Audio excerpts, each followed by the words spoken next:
So just injury-wise, Alex is out. Just still not feeling, quite himself. So still has some. He's feeling better today, but not well enough to get out of the, to be in the obviously healthy with the protocol. So not sure about the weekend, but definitely out for tomorrow. So obviously, other guys that just have to step up. I mean, it's obviously a big loss, but yeah. Big loss. Obviously, the last of the the kind of the last of the guys from the championship teams there. But we know we're playing an excellent team, a national championship contender, and get a chance to play at Campbell. And some guys some young guys are really going to have to play really, really well for us.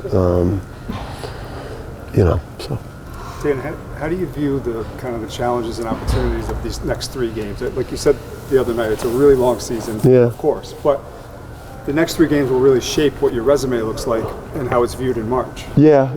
I just don't even think we could think just too big picture, just based on kind of how our past seasons have gone. If we start trying to figure out where we're going to be 10 days from now, that I think is would be just a bad direction. I think for us, because we got a lot of young guys and a lot of new guys, and because we're coming off such a tough week, I think our focus is just like put the blinders on, turn off the external noise, and just keep getting better. I think the group has got great potential. But we are relying. We're a team that's probably going to probably improve more than a lot of other teams that are really, really old and really, really developed right now. Some teams are better than us that I think probably 6 weeks from now, 2 months from now, we're going to be better than. So, I think I got to give the players grace, and I got to try to instill confidence in them, and I can't coach them frustrated, and we can't coach them frustrated or disappointed, because it's a group that's going to get better. Baylor seems to be going through a little bit of an identity issue as well. I mean, a couple of nice wins, but a couple of real bad losses too. Yeah, I mean they're really talented and really old. Obviously made some big moves in with the guys in the portal, and then 2 of the best freshmen in the country. So I think their Tennessee game was the day after that double overtime with St. John's. Yep. And then opening at Gonzaga with the team that Gonzaga has this year is tough for anybody. So they're a real threat, I think, to be a deep run program in March. Is VJ? You guys liked VJ, recruited him a little bit, right? Yeah, I think everybody liked him. Yeah, he's a fabulous player, and I think what's impressive about him is his willingness to. Obviously, to make plays on offense, but his offensive rebounding, his defense, his athletic ability, You mentioned potentially switching up defenses. I think it was after a Maui game. Is that something that you're still looking at? I mean, that's the frustrating thing about where we're at is the defense being where it is. In terms of the quality of our defense. Obviously, it speaks to having a lot of young guys, and maybe physically getting overpowered by a lot of older teams, and then also being a little immature with the amount of fouling we've done. I mean, I just don't.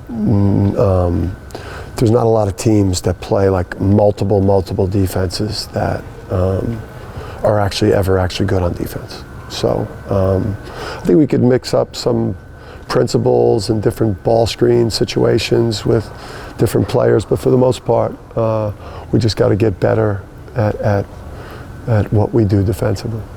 You played a little bit of zone, I think, in the last Dayton game. Yeah, that went bad. That didn't. Yeah. Did that have to do more with foul troubles at the time? Or? Well, we couldn't get a stop. We were fouling, and just. Yeah, I mean, the game was going in a bad direction, so you try something else. Is there still a lot of value in Alex's presence? He's obviously played in more profile games than anyone in the country. I mean, just having him around this group as it's trying to find himself, is there still a lot of value in having him tomorrow on the bench, today in practice? Yeah, there's some, but not much. Yeah.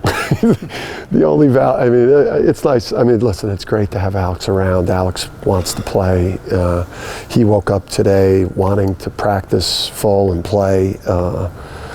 You know, but there's still some lingering, you know, things, you know, from yesterday. So, no, these guys. I mean, people are gonna, if we want to, have a chance to win this game tomorrow, some people are gonna have to announce themselves in college basketball here. You know, the Solo Balls, the Liam McNeelys, the Taris Reeds, the Aiden Mahaney's, the Jaden Rosses, Jay Stu. I mean, these guys are gonna have to announce themselves by playing at a high level tomorrow. Do you sense that they're really itching to do that? Like, do you like what you've seen from them in demeanor and approach since you got back and got another game under your belt, et cetera? Yeah, I think, these guys won't really understand what like a Gamble game feels like probably until, game day when we get to like mid-afternoon. They start to feel the energy and how much it helps us play well. But is the group ultimately in its most confident state? No, but we'll get there. You saw Liam, I think it was the end of Memphis when he sparked the comeback, and he kind of got fired up and yelling at the team in the huddle. Is that more of what we need that. I mean, that, you talk about Liam. Liam brings swagger. I mean, Liam, we need like the Liams and the Solo Balls and, and Taris's, as Taris increases his role here, like we just, we need to get Aiden Mahaney going. I mean, we just got to kind of, get this new group of players emerging and making plays and making shots and blocking shots and making stops and What are you looking out of from Taris? I mean, he's been a really good rebounder so far for you guys, but what's like the next step for him that you see? Yeah, just cleaning up the mistakes. I think that's for us. We're making a lot of mistakes. It's a lot of them at the defensive end of the court. A lot of them are not being in the right spot in coverages, or not being a great screener, or just like overall with the group. But with Taris, as well, I think it's just the details of his position. But Taris has the potential to make an even greater impact. To play more minutes. But there's, there's watching a game from a fan's perspective, and then there's actually, when you go back and watch a game and you see, the things that if he did better, he could give us an awesome tandem at center. What was the first thing you noticed when you recruited Liam? Well, I had a bad stomach virus while he was on the visit. So I was literally only with him for probably 10 of the 36 hours. So I was really sick. I had bad takeout. So,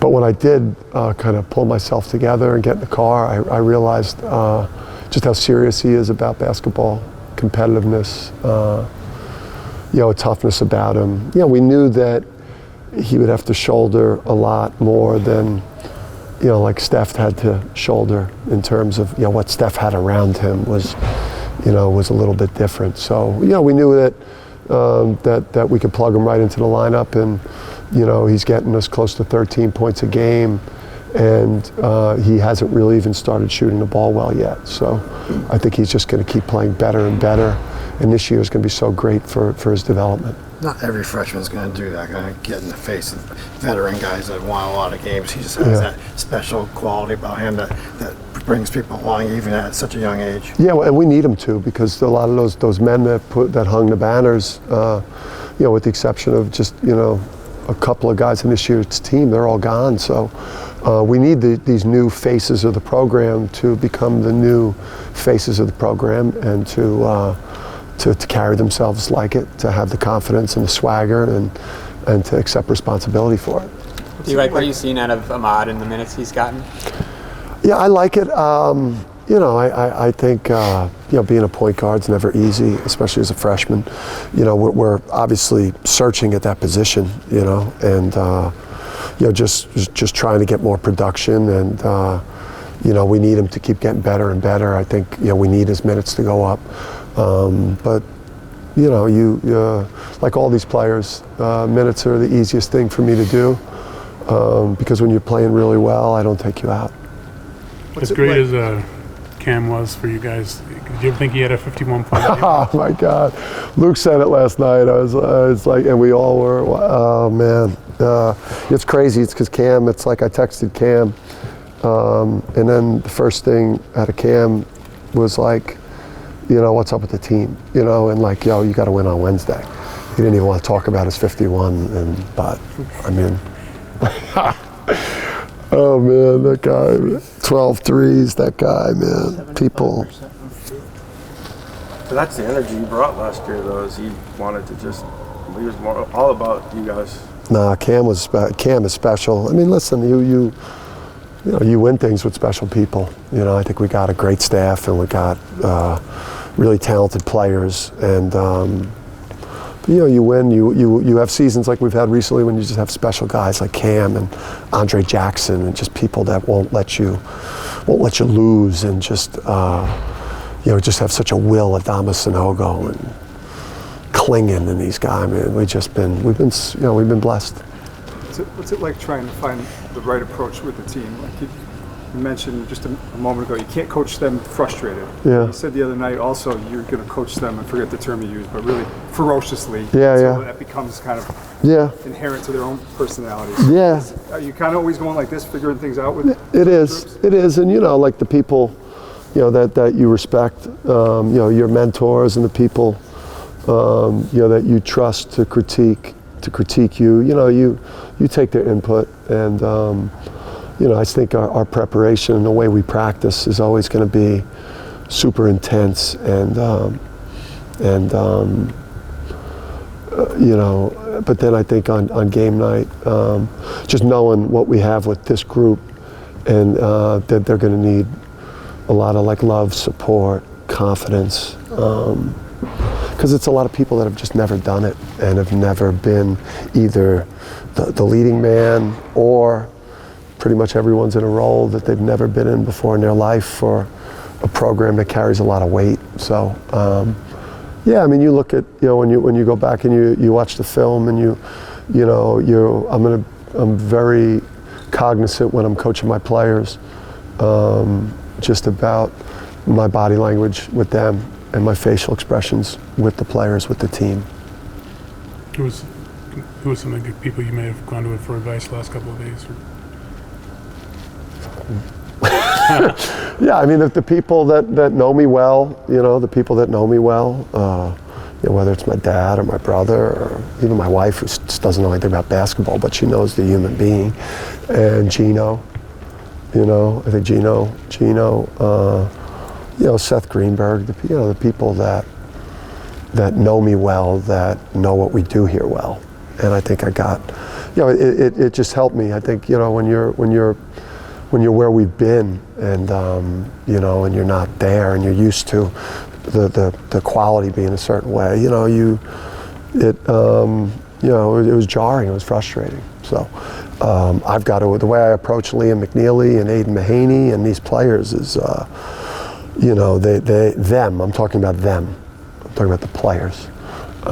They're going to get my, unbridled passion and excitement, unless they can't guard the ball or foul somebody bad, or don't get to a loose ball. Then I'm going to get mad. I think when we first got to know you, you described yourself as being how you are in practice, but during games, you're like a cut man in the corner. Yeah. Like, I got you. Yeah. Is that kind of Yeah. how you still try to follow? Yeah, and I think maybe I might have, gotten away from that a little bit. Probably the last, not just the last couple of years. It's like, like we're in no position right now to be, for me to be, coaching them, expecting the quality of a national championship team. Like right now, we just got to get these guys better and get them to be playing well and get them to mature and come together. And, and to play with joy and confidence. That's what this group needs from me right now. Last year's team needed something different. This year's team needs something different. Louis Carnesecca, Coach Carnesecca, so, rest in peace, Coach. Man, one of the best to ever do it, and obviously larger than life, and competed against him. My dad told stories about him. Just one of the legends of the game, and one of the giants of the game, and played a large part in making college basketball what it is. And man, back then, those coaches, those Big East coaches, man, that was an incredible group of incredible coaches to watch work, because man, they had huge personalities and they coached so hard and they fought so hard to win, and he was larger than life. So rest in peace, and condolences to Coach and his family and St. John's and university and the basketball family there.